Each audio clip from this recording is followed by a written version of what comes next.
যকসু কেন্দ্রিক এই সুষ্ঠু নির্বাচনটি বানচালের জন্য তারা বাইরে কয়েকবার মারামারিতে লিপ্ত হয়েছে, যেটি জগন্নাথ বিশ্ববিদ্যালয়ের এই 16,000 শিক্ষার্থীর যে ম্যান্ডেটের দিন ছিল সেই দিনটিকে কলঙ্কিত করেছে।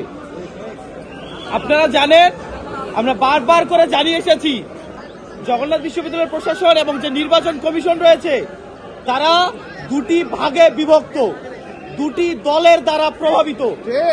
একটি পক্ষ বিএনপি দ্বারা প্রভাবিত, আরেকটি পক্ষ জামাতের দ্বারা প্রভাবিত।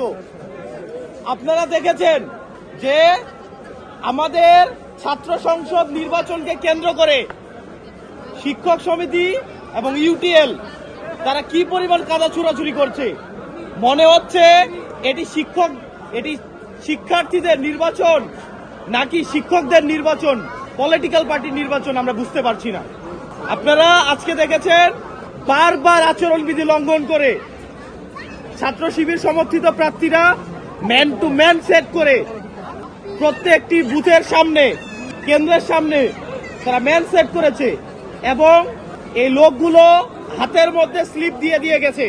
স্পষ্ট করে বলা ছিল যে ভোট কেন্দ্রের বাইরে এই স্লিপগুলো দেওয়া যাবে না, এবং সকালবেলা আমরা দেখেছি যে স্পষ্ট করে বলা ছিল যে ক্যাম্পাসের 1 নং গেট দিয়ে ভোটাররা প্রবেশ করতে পারবে, সঙ্গে কোনো কাগজ চিরকুট নিয়ে প্রবেশ করতে পারবে না। কিন্তু 10টা বাজতে না বাজতে আমরা দেখলাম নিয়মটি বদলে গেল।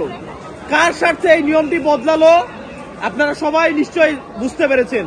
এবং এক পক্ষ যখন আরেক পক্ষকে কন্ট্রোল করতে পারলো না, ঠিক তখনই অন্য পক্ষও স্লিপ ঢুকানো শুরু করলো। এবং পোলিং এজেন্টরা, প্রত্যেকটি বুথে পোলিং এজেন্টরা ছাত্রদল সমর্থিত আমরা দেখেছি যে তারা পুরো প্যানেলের চিরকুট ভোট কেন্দ্রের ভিতরে বসে বসে দিচ্ছে, এবং নির্বাচন কমিশন এ নিয়ে ব্যবস্থা নিতে নিতে দুপুর পার হয়ে গেছে। এবং নির্বাচন কমিশন পুরো বিশ্ববিদ্যালয়ের সাথে আজকে প্রহসন করেছে। তাদের এত বেশি দুর্বলতা প্রতিলক্ষিত হয়েছে যে একটি ঘটনার জন্য তাদের কাছে অভিযোগ দিলে সেটি সমাধান করতে করতে 2-3 ঘন্টা পার হয়ে যায়। জগন্নাথ বিশ্ববিদ্যালয়ের শিক্ষার্থীরা একটি অবাধ, সুষ্ঠু ও গ্রহণযোগ্য নির্বাচন চেয়েছিল।